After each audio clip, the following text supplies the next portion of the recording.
আসসালামু আলাইকুম। অনেকদিন পরে লাইভে আসলাম। আমার কাছে মনে হচ্ছে যে বর্তমান যে দেশের যে রাজনৈতিক পরিস্থিতিটা আছে, স্পেশালি আমি যেটা দেখলাম গতকালকে, আহ, যে গণভোট এবং গণভোট অধ্যাদেশ যেটা আছে, এটাকে সরকার নাকি এটা বাতিল করবে। আমার মনে হয় এটা নিয়ে কিছু কথা বলা উচিত। এর সাথেও আরো দেখলাম যে গুম খুন, এটা নিয়ে 2025-এর যে তত্ত্বাবধায়ক সরকার যে যে অর্ডিন্যান্সটা জারি করেছে এটাও বাতিল। আবার ব্যারিস্টার রুহুল কুদ্দুস উনি আবার বলল যে তত্ত্বাবধায়ক সরকারের সমস্ত অধ্যাদেশ দিতে রাজি না, এই বিয়া বাধ্য না সরকার। হ্যাঁ, পার্শিয়ালি হি কারেক্ট।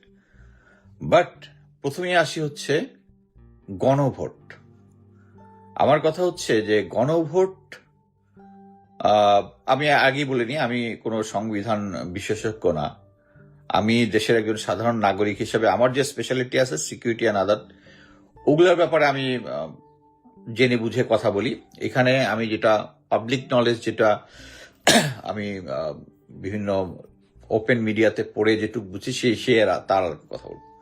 গণতন্ত্রকে আমি যেভাবে বুঝি সেটা হচ্ছে জনগণ মানে হচ্ছে গণতন্ত্র মানে হচ্ছে জনগণ যেটা রায় দিবে, জনগণের রায়টাই হচ্ছে গণতন্ত্র। এখন এই যে গণভোট যেটা হয়েছে এটা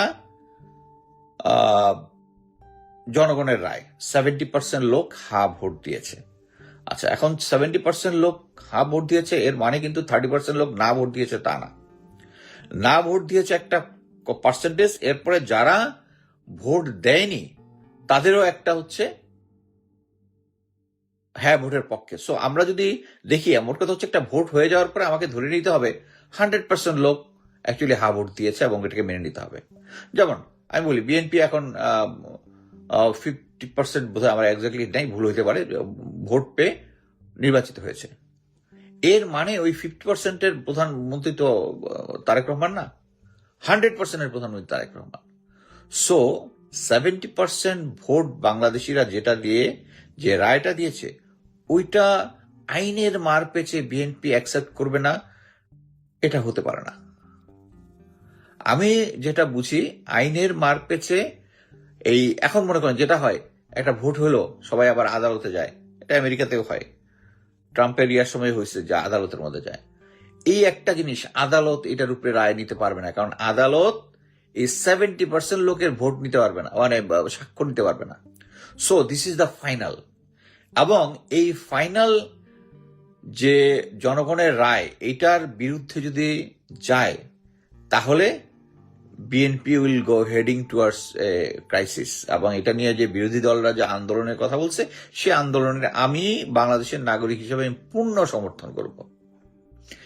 এখন আসে আরেকটা দিক, আমরা তো আমি অনেক সময় বলছি যে আমি প্রেসিডেন্ট জিয়ার গ্রেট ফ্যান, ম্যাডাম খালেদা জিয়ার গ্রেট ফ্যান, কিন্তু আমি কিন্তু এখনো তারেক জিয়ার গ্রেট ফ্যান হতে পারি নাই। আমি চাই, কেন পারি নাই এইটা ব্যাখ্যা করি। প্রেসিডেন্ট জিয়ার তার কার্যক্রম নিয়ে কথা বলার কোনো কিছু নাই, সবাই আমরা জানি, দেশের জনগণ জানে, ম্যাডাম খালেদা জিয়ারটা জানে। তারেক রহমানকে আমরা দেখলাম নির্বাচনের আগে বলতেছে আপনারা হা ভোট দিবেন, এই হা ভোট দিলে সংবিধান সংশোধন হবে, কি বলে এখানে কি বলে সংস্কার হবে এবং ব্লা ব্লা ব্লা, 4টা পয়েন্টে আমরা সবাই সাক্ষ্য দিয়েছে এবং তারেক জিয়া নিজে বলেছে আমরা দিব। এখন তারেক জিয়া এখন নির্বাচনের পরে বলতেছে যে আমরা এটা মানি না। এর মানে কি? এটা কি নেতৃত্বের গুণাবলীর মধ্যে এটা পড়ে? আপনি একটা কথা বললেন, আমার ভোটটা নিলেন, ভোটটা নিয়ে এখন বলতেছেন আমি তো মানে I am ashamed of he is a son of general Zia, son of Khaleda Zia, great দুজন লিডারের ছেলে হয়ে উনি জনগণের সাথে প্রথমেই প্রতারণা দিয়ে শুরু করছে। এটা প্রতারণা, জনগণের সাথে প্রতারণা। এইটা উনাকে মানতে হবে। আমার ধারণা যে উনার যে অ্যাডভাইজার গ্রুপটা আছে, দে আর কন্ট্রোল বাই ইন্ডিয়া। আমরা যেটা আগে থেকে করছিলাম। এখন আপনি হিসাব করে দেখেন কোন কোন জিনিস ভারতের অপছন্দ হবে। এই যে গুম কমিশন নিয়ে যে গুম অধ্যাদেশ যেটা হয়েছে, এটা তো ভারতের পছন্দ করার কথা না, তাই না? উনি বলতে সেটা বাতিল হয়ে যাবে। কেন বাতিল হয়ে যাবে? কারণ সেনাবাহিনী, প্রশাসন, পুলিশ, আইন শৃঙ্খলার একদল লোক এই গুমের সাথে জড়িত ছিল। বিএনপি আপনারা কি চান আপনাদের যে নেতাকর্মী আছে গ্রাউন্ড লেভেলে, প্রচুর নেতাকর্মী প্রসিকিউটেড হয়েছে এদের মাধ্যমে। সো আপনি গুম কমিশন নিয়ে কাজ করতে চান না? কার স্বার্থে? কার স্বার্থে?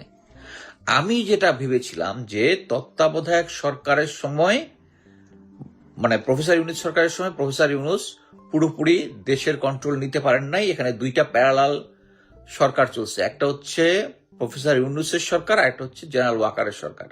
সো জেনারেল ওয়াকারের সরকারের সময় জেনারেল ওয়াকার এই যে 15 জন অফিসার যারা গুম খুনের সাথে জড়িত তাদেরকে চাকুরিতে বহাল রেখে তাদেরকে 5 স্টার অ্যাকোমোডেশনে রাখছে ক্যান্টনমেন্টের ভিতরে। আমি তো ভেবেছিলাম যে বিএনপি আসার সাথে সাথেই তো এটাকে ক্যান্সেল করে দেওয়ার কথা বলবে এবং এই অফিসারদেরকে চাকরিচ্যুত করতে বলে। কেন? ইট ইজ এ হিস্ট্রিক্যাল, এটা হিস্ট্রিতে একটা নজিরবিহীন যে যাদের এগেনস্টে ক্রিমিনাল কোর্টে মামলা আছে still they are serving. Absurd. কারণ এরাই সবাই ছিল ভারত এবং আওয়ামী লীগের দালাল, জেনারেল ওয়াকার থেকে শুরু করে ওই যে 15 জন অফিসার। কিন্তু তাদেরকে কিন্তু কিচ্ছু করলো না, তারা এখনো আছে। মানে জেনারেল ওয়াকারের শাসনটা এখনো আছে, তাই তো? নাকি বিএনপি পাওয়ারে আছে? বিএনপি তো পাওয়ারে আছে। কেন? জেনারেল ওয়াকারের ব্যাকগ্রাউন্ডের স্ট্রেংথ কি? আওয়ামী লীগ এবং ইন্ডিয়া। সো এটা তো আমি ক্লিয়ারলি বুঝতেছি যে তাদের পাওয়ারের কাছে হয় নতজানু হয়ে আছে প্রফেসর তারেক রহমান, আদারওয়াইজ তাদের তো উচিত ছিল যে এই 15 জন অফিসারকে উঠেই তাদেরকে চাকরিচ্যুত করা এবং জেলখানায় পাঠানো। আমি ইতিহাস থেকে জানি এটা যে কোনো অফিসারের এগেনস্টে, সার্ভিং অফিসার এগেনস্টে যদি আদালতে দুর্নীতির মামলা হয়, আমরা জাস্ট জেনারেল এরশাদের পতনের পর আমরা কমিশন পাওয়া, তখন জেনারেল ওয়াহিদ ছিল একজন, তার কিছু দুর্নীতির মামলায় তার যে হয়েছে সাথে সাথে চাকরিচ্যুত এবং সাথে সাথে পুলিশ অ্যারেস্ট। আমার একজন অধিনায়ক ছিলেন যিনি প্রেসিডেন্ট জিয়া হত্যার সময় বিবিআরসিতে কর্মরত ছিলেন। যেই মামলা হয়েছে সাথে সাথে উনি চাকরিচ্যুত এন্ড অ্যারেস্টেড। আর এখন আমরা দেখতেছি যে তাদের এগেনস্টে ক্রিমিনাল কোর্টে গুম খুনের মতো, এবং আমি নিজে ইয়ার সাথে কথা বলেছি, তাজুল, প্রসিকিউটর যে ব্যারিস্টার তাজুল ভাই ছিলেন, দে আর হ্যাভিং 100% এভিডেন্স। এটার পরও তারা এখনো চাকরিতে আছে। আরেকটা উদাহরণ দিই, আমরা 5ই আগস্টের আগে আমি নিজেই বলেছিলাম এবং বিভিন্ন সোর্স থেকে আরো বিভিন্ন লোকজন বলেছে, সেটা হচ্ছে general Shaheen, lieutenant general Shaheen, যিনি 5ই আগস্টের আগে অজিত দোভালের সাথে তার টেক্সট মেসেজ আদান প্রদান হয়েছে, কথা হয়েছে যে জেনারেল ওয়াকার এই আন্দোলন দমন করতে পারবে না, আমাকে সেনাপ্রধান বানান, আমি আন্দোলন দমন করব। দেন জেনারেল ওয়াকার তাকে ডেকে নিয়েছিল, তাকে জিজ্ঞাসাবাদ করার কি হয়েছে, উনাকে সিজেএস থেকে, চিফ অফ জেনারেল স্টাফ থেকে নিয়ে এনডিসিতে পাঠাই দিছে। কারণ কি? জেনারেল ওয়াকারও ইন্ডিয়ান ব্যাকগ্রাউন্ড এবং উনিও ইন্ডিয়ান ব্যাকগ্রাউন্ড, এই জন্য করতে পারে। এখন তো এটার সময়, এখন তো তারেক রহমানের তো আর কোনো ভারতীয় হেজিমনির কাছে বো ডাউন করার কথা না। আরেকটা জিনিস বলি, আমরা এতদিন ধরে বলে আসতেছি যে ভারতীয় হেজিমনি আমাদের সেনাবাহিনীতে, আমাদের গোয়েন্দা সংস্থাগুলোতে আছে। আমি নিজে ভিডিও শেয়ার করেছি ক্যান্টনমেন্ট থেকে 7ই আগস্ট 253 জন ভারতীয় নাগরিক ফ্যামিলি সহ আর্মির গাড়িতে করে গিয়েছে হচ্ছে এয়ারপোর্টে, এবং ওখান থেকে ভারতীয় মেইন স্ট্রিম মিডিয়া হয়েছে, ভারতীয় প্লেন এসে ওদেরকে নিয়ে গেছে। ভাই, এটা নিয়ে আপনি ইনভেস্টিগেশন করবেন না? বাংলাদেশ সেনাবাহিনীর মধ্যে কারা কারা কি বলে ভারতীয় সাথে কানেক্টেড, আপনারা বের করবেন না? বাংলাদেশের সার্বভৌমত্ব রক্ষা করবেন না? আমি যখন সেনাবাহিনীতে ছিলাম, কর্নেল ইমরান ইবনে রৌফ রিসেন্টলি রিটায়ার করছে, আমার কাছে বলছে যে তার ভারতীয় কানেকশন আছে।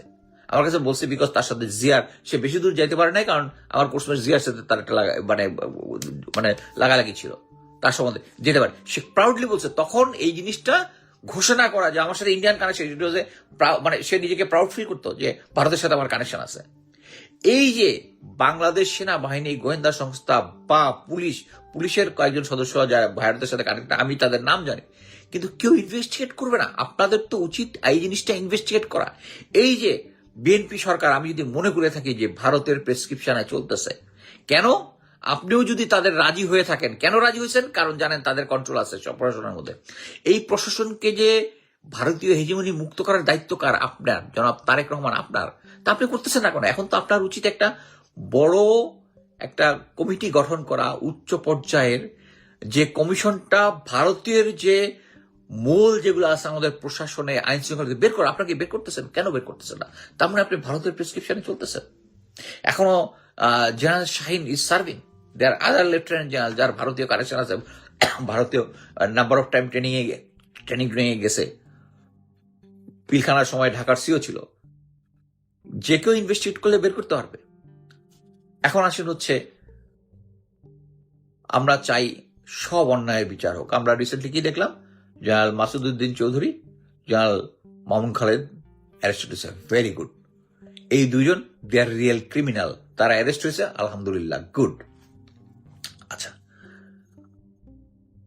25শে ফেব্রুয়ারি যে পিলখানা হত্যাকাণ্ড হয়েছে, এটা তো কমিশন হয়েছে, সমস্ত কিছু ইনভেস্টিগেশন রিপোর্ট শেষ। এইটার তো সেট আপ। আপনি যেটা করতেছেন 111, হ্যাঁ আগে ছিল 111, তারপরে 25শে ফেব্রুয়ারি, তারপর হচ্ছে হেফাজত, সবকিছু। বাট আমরা কিন্তু দেখতেছি জিনিসটা অন্যভাবে। আপনি জনাব তারেক রহমান, আপনি হচ্ছেন পুরা দেশের প্রধানমন্ত্রী, শুধু বিএনপির না। সো আপনি এখন যে ইয়াগুলো করতেছেন, যে অ্যারেস্টগুলো করতেছেন, সবাই তো আমরা ধরে নিব যে পিলখানা নিয়ে আপনার কোনো চিন্তা ভাবনা নাই। আপনি তো নিজের যে যারা বিএনপিকে ইয়ে করেছিল, যারা আপনাকে নির্যাতনের সাথে জড়িত, তাদেরকে আপনি এখানে ধরতেছেন। হ্যাঁ, অবশ্যই এটার বিচার হওয়ার দরকার আছে, কিন্তু আমাদেরকে একটা ফিলিংস দেন যে আপনি বিডিআরের পিলখানারও বিচার করবেন। কিন্তু এতদিন হয়ে গেল, যেটা সেট ইনভেস্টিগেশন হচ্ছে, আপনি কিন্তু এখানে এই ব্যাপারে কিন্তু আপনি কোনো কথা বলেন নাই। আপনি কিন্তু দেশে আসার পরে পিলখানার যারা ভিকটিম তাদের ইয়াতে গেছেন, ওখানে কিন্তু আপনি গিয়ে বলেন না এটার বিচার করবেন, পিলখানার বিচার করবেন, হেফাজতের বিচার করবেন। সো এই বিচারগুলা কারা চায় না? ভারত চায় না। সো আপনি এখন যে যে কাজগুলো করতেছেন, আমরা মামুন খালেদেরটা কেন খুশি কেন? কারণ উনিও পিলখানা ইয়ার সাথে জড়িত। তারপরে আমি একটা ইনফরমেশন পেয়েছিলাম, আমি আর সবাই দেখেছেন, যে হাসান মাসুদ চৌধুরী যিনি সেনাপ্রধান ছিলেন, তার ধরার একটা প্ল্যান ছিল।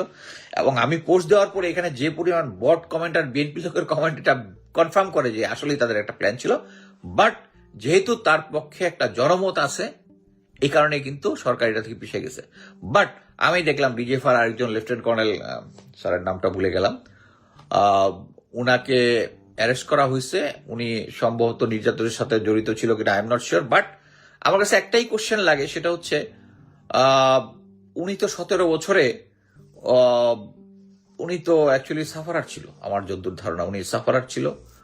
এবং উনি কোনো ভালো জায়গায় কোনো কিছু ভালো চাকরি টাকরিও কোনো কিছু করতো না। এবং উনি দেখলাম নিজে একটা চিঠি দিয়েছেন আরেকজন সিনিয়র অফিসার বিএনপির সাথে জড়িত, লেফটেন্যান্ট কর্নেল তৌহিদ। আমি ফেসবুকে দেখলাম যে উনি ইয়াটা বলেছে।